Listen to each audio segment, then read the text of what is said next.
बिल्कुल ही आप कोचिंग नहीं ली है? नहीं, कोई भी कोचिंग मैंने नहीं किया है। सिर्फ सेल्फ स्टडी से इस दौर में रिजल्ट कर लिए हैं। हमारे साथ एक डीएसपी है। मुझे अपने फैमिली का नाम रोशन करना था, मैंने कर दिया है। मुझे दिखाना था कि नहीं, लड़की होना गलत नहीं है, लड़कियां भी बहुत कुछ कर सकती है, अपने फैमिली का सपोर्ट सिस्टम बन सकती है। जब मेरे पास 3 बच्ची थी, एक तनाव भी था मेरे पास, दबाव भी था कि मेरे पास 3 बेटियां हैं। मैंने इसे अपना सपना ही बना लिया था कि मुझे बीपीएससी क्रैक करना ही है किसी भी हालात में। याद करके बुरा लगता है उस दौर को, नहीं? आज इन लोग इतने हैं कि हम कह नहीं सकते हैं। और पिताजी जब रोने लगे ना तो समझ जाइए कि हालात कैसी होंगी। फाइनेंशियल परेशानी तो थी कि हम लोग कोचिंग का बहुत लंबा चौड़ा फी नहीं दे सकते थे। डिस्प्ले पे देख रहे होंगे कि इनके घर का हालात, कितनी पतली गलियां हैं और किस जगह से ये लोग आते हैं। अपने आप को बिलीव नहीं करवा पा रही हैं क्या कि अब डीएसपी के मम्मी हैं? एक इनकी सिस्टर जो है अभी बीपीएससी में टीआरई 2 में टीचर हैं और एक आप पढ़ाई कर रही हैं। मैं पीएचडी कर रही हूँ। और ये भाई है इनके सबसे छोटे, बिजली विभाग में। पूरा घर ही इतना टैलेंटेड है जिसका कोई जवाब नहीं। स्वागत है आपका सच बिहार में। और हमें सुमित कुमार 70वीं बीपीएससी का रिजल्ट आया है और आप देख लीजिए हर कोचिंग्स के नए नए अपने अपने दावा हैं। कोई 1000 बोल रहा है, कोई 1500 बोल रहा है। अब सोचिए कि 2000 प्लस कुछ सीट था। इतने में सबका दावा अलग है। ऐसे में कुछ ऐसी कहानियां भी हैं जो कोई कोचिंग नहीं गई, कोई भी कोचिंग दावा नहीं कर सकता कि इसे हमने पढ़ाया तो हमने पढ़ाया। उनके बावजूद भी सिर्फ सेल्फ स्टडी से इस दौर में रिजल्ट कर लिए हैं। हमारे साथ एक डीएसपी हैं, तो डीएसपी मैम से हम बात करेंगे। इनका रिजल्ट हुआ है और सोचिए तीसरा इंटरव्यू के बाद इनका रिजल्ट हुआ है ये। तो एक ऐसी कहानी है पटना से जो सोचकर आपको लगेगा कि इस पटना में रहकर भी जहाँ कोचिंग्स के भरमार हैं वहाँ पे कोई सेल्फ स्टडी करके रिजल्ट ले गया। तो इस तरह के भी कहानियाँ हैं आपके आसपास। तो बहुत बहुत स्वागत है आपका और बहुत बहुत बधाई सबसे पहले इस रिजल्ट के लिए। जहाँ जिस परिवार से आप आती हैं, सोचिए कि एक कमरा है, खास करके इनके लिए देखिए तो एक कमरा है, 2 कमरा ऐसा है और उसके अलावा कुछ भी नहीं है। यहाँ से निकलना बहुत बड़ी बात होती है। तो क्या नाम है आपका सबसे पहले? पायल प्रिया। पायल प्रिया। तो पायल, कब से आप तैयारी कर रही हैं और कब से लगा कि बीपीएससी ही अब मेन मंजिल है हमारा एकदम? 2018 से मैंने स्टार्ट कर दिया था और मैंने इसे अपना सपना ही बना लिया था कि मुझे बीपीएससी क्रैक करना ही है किसी भी हालात में। तो मतलब जब आप साधारण परिवार से आते हैं ना, जब हर चीज़ छोटी छोटी चीज़ों के लिए स्ट्रगल करते हैं, तो बड़े सपना ना एकदम से वो एक ख्वाब तो होता है पर डर भी होता है कि हम वहाँ से फेल करके नीचे ना आ जाएं एकदम से। और माँ बाप को क्या जवाब देंगे या फिर अपने आप को क्या जवाब देंगे कि हम क्या कर रहे थे। तो वो सब इनसिक्योरिटी नहीं था कभी भी? जी था, बिल्कुल था। बहुत डर लगता था कि नहीं होगा तो क्या होगा। और ये मेरा तीसरा इंटरव्यू था। अच्छा। और पहले भी 2 बार मैंने इंटरव्यू दिया है और बस कुछ मार्क्स की वजह से, जैसे एक बार हुआ था कि सिर्फ 1 मार्क्स की वजह से मेरा मेरिट लिस्ट में नाम नहीं आ पाया था। तो डर तो लगता था बहुत ज़्यादा। 1 मार्क्स से जब कोई इंसान छूटता है तो कैसा लगता है? क्योंकि तब आप सेल्फ डाउट भी नहीं कर सकते कि मेरे में टैलेंट नहीं है। तो ये क्योंकि सिर्फ लक है, ये 1 मार्क्स तो लक होता है बस। जी, बहुत ज़्यादा बुरा लगता है। सेल्फ डाउट होने लगता है कि पता नहीं मैं इतनी सक्षम भी हूँ कि नहीं कि मैं निकाल पाऊँगी। बट फाइनली मेरे फैमिली के सपोर्ट से उन्होंने मुझे सहारा दिया कि नहीं तुम कर सकती हो। तो फाइनली मेरा हो गया। तो अब पूरी तैयारी कभी, मतलब तीसरा अटेम्प्ट जब ही हुआ इंटरव्यू का, कभी नहीं लगा कि कोचिंग ले लेना चाहिए? कभी ये डर नहीं लगा कि कोचिंग से ले लेते हैं अब, कि आपको मतलब इस हैसियत में थे ही नहीं कि कोचिंग भरपाई कर पाएँ, बहुत लंबा चौड़ा फ़ी दे पाएँ लोगों का? हाँ जी, फाइनेंशियल परेशानी तो थी कि हम लोग कोचिंग का बहुत लंबा चौड़ा फ़ी नहीं दे सकते थे। और मुझे थोड़ा बहुत ट्रस्ट भी था खुद पे कि जिस तरह हाँ मेरा बैकग्राउंड रहा है एजुकेशन का, मैं पटना कॉलेज की टॉपर भी रही हूँ। तो मुझे लगता था कि मैं खुद से कर लूँगी। पटना कॉलेज के टॉपर रही हैं आप? जी, मैं 3rd टॉपर थी। वाह। और पूरी पढ़ाई कहाँ से हुई है, मतलब प्राइमरी एजुकेशन आपकी कैसे? पटना यूनिवर्सिटी से हुई है। अच्छा। और उससे पहले सरकारी 10th 11th कहाँ जी हुआ? हाँ जी, 10th 12th दोनों ही मेरा गवर्नमेंट स्कूल से ही हुआ है। मैं आर्य कन्या की प्रोडक्ट हूँ। उसके बाद मैंने पीएन इंग्लो से अपने 12th पास किया है। और अभी बता दें आपको कि ये नेट जेआरएफ क्वालिफाई करके पीएचडी रिसर्च भी कर रही हैं।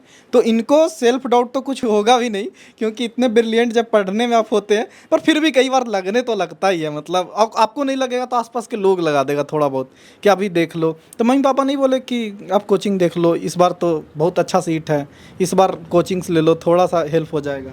मैं लकी हूँ कि मेरे घर वालों को पूरा भरोसा था मुझ पर कि एक दिन तो मैं ज़रूर ही क्वालिफाई करूँगी, और उन्होंने जितना संभव हो सका मुझे सपोर्ट किया हर तरह से। मतलब बिल्कुल ही आप कोचिंग नहीं ली है? नहीं, कोई भी कोचिंग मैंने नहीं किया है।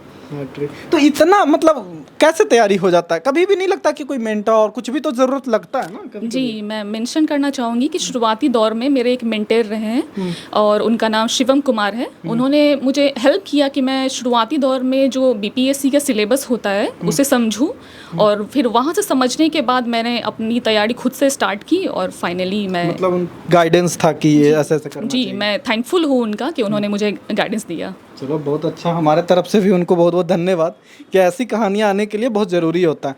अच्छा एक बात बताइए, अभी पूरी कोचिंग्स का बहस देख ही रही होंगी कि हमारे पास 1000 हो गया तो कोई 1500 पे दावा कर रहे हैं, तो ये जो क्यों होता है, ये क्यों ये सब कोचिंग वाले क्यों कर रहे हैं? सबको एक्वायर करने का, और किसी कोचिंग्स की तरफ से आपको भी कॉल आया कि बता दो कि मेरे तरफ से पढ़ी हो, मेरे पास पढ़ी हो? जी फिलहाल तो ऐसा कुछ नहीं है, ऐसा क्योंकि नहीं है? मेरा कोई रिकॉर्ड नहीं रहा होगा, इस वजह से अच्छा कोई आपका call- रिकॉर्ड ही नहीं रहा होगा तो आपको जी कॉल नहीं आया। आया।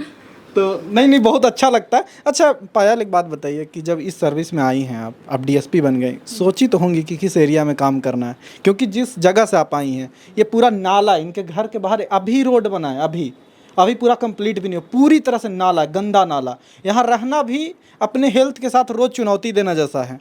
उस जगह से आने के बाद आप सोचती तो होंगी कि इस सर्विस में जाएंगे तो ये करेंगे, समाज के लिए क्या करना चाहती हैं? जी मेरा मुख्य फोकस वीमेन एम्पावरमेंट पे है, और क्योंकि मैं भी खुद महिला हूँ और मैंने बहुत सारी चुनौतियाँ फेस किया है, तो अगर मुझे जैसा कि मौका मिला है तो मैं चाहती हूँ कि मैं वीमेन फ्रेंडली वर्क प्लेस बनाऊँ, क्योंकि जिस तरह देखा गया है कि जब वीमेन अगर आ भी जाती है जॉब में तो उन्हें बहुत सारी परेशानियों का सामना करना पड़ता है, जैसे वॉशरूम की प्रॉब्लम है, चाइल्ड फीडिंग रूम नहीं है, तो मुझे इन सब चीज़ों पे काम करना है। खानों का माहौल इस तरह का रखना है नहीं? हाँ जी, ताकि और भी लड़कियां जो हैं वो प्रोत्साहित हो कि मैं जाऊं और बहुत अच्छे से अपना जो वर्क क्षमता है उनका उस अकॉर्डिंगली वो काम कर सके। कई सारे सोशल इश्यूज़ के न्यूज़ करता हूं मैं, और उस दौरान अभी हाल में कई बार मैंने ये नोटिस पाया कि रेप पीड़िताओं में थाना द्वारा और खुद महिला मतलब जो कर्मी है वहाँ पे पुलिसकर्मी, उनके द्वारा डराया जाता है कि आप मेडिकल मत कराओ, इससे समाज में बदनामी होगी तो ये होगा।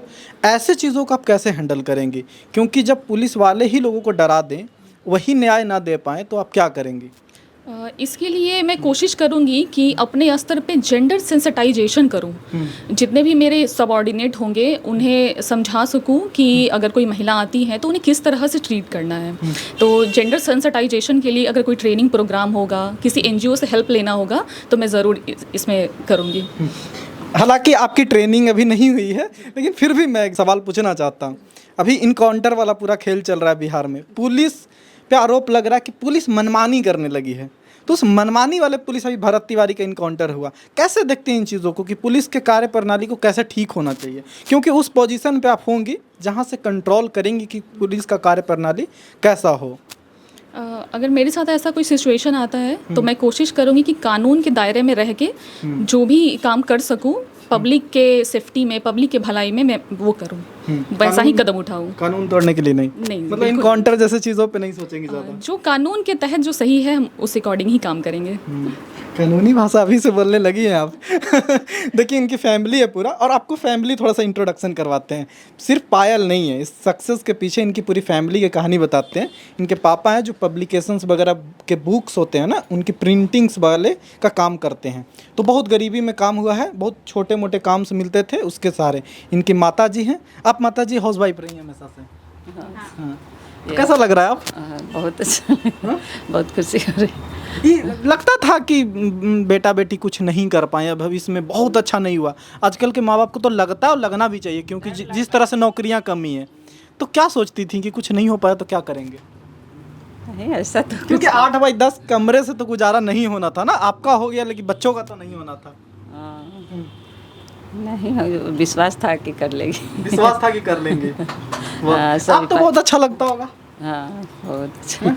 हाँ खुशी अब तो अभी तक एक इनकी सिस्टर जो है अभी बीपीएससी में TRE 2 में टीचर हैं, और एक आप पढ़ाई कर रही हैं अभी, और ये भाई है इनके सबसे छोटे, बिजली विभाग में है आप। क्या है बिजली विभाग में? बिजली विभाग में जूनियर अकाउंटेंट हूँ।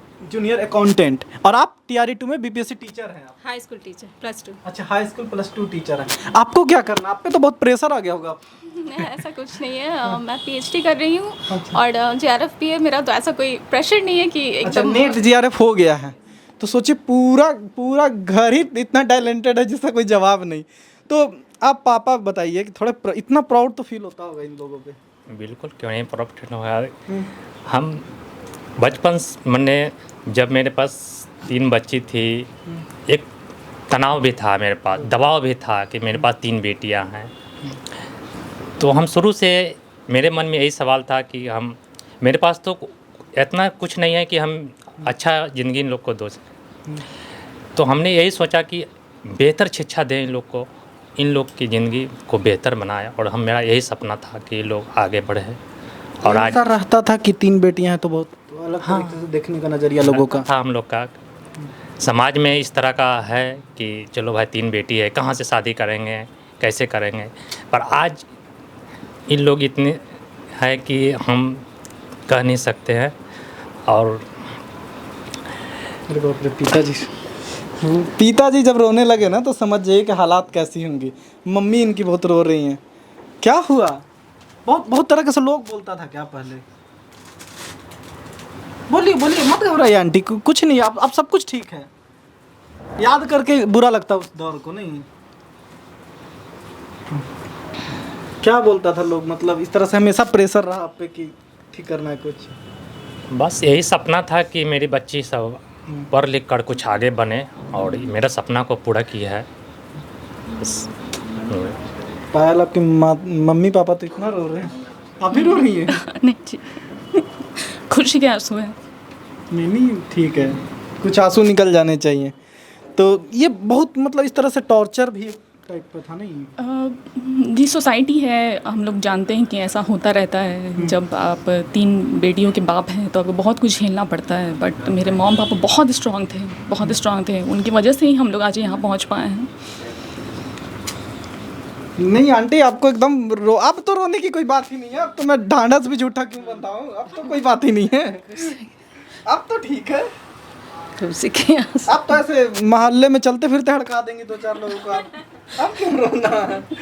नहीं, बट ठीक है, बहुत सारी परेशानी है। आप इकलौते 3 बहन के बाद एक भाई हैं, आप सबसे छोटे। यस। तब तो आप पे ज़्यादा प्रेशर होगा कि भाई ठीक करना है सब चीज़ों को। हाँ, मेरे ऊपर प्रेशर था और मैंने इसे हैंडल किया। और मैंने 22 साल की एज में एक गवर्नमेंट जॉब लिया। सबसे पहले आप ही लिया जॉब? नहीं, सबसे पहले इन्होंने लिया, हाँ। उसके बाद मैंने लिया। तब तक उनका भी JRF हो गया था।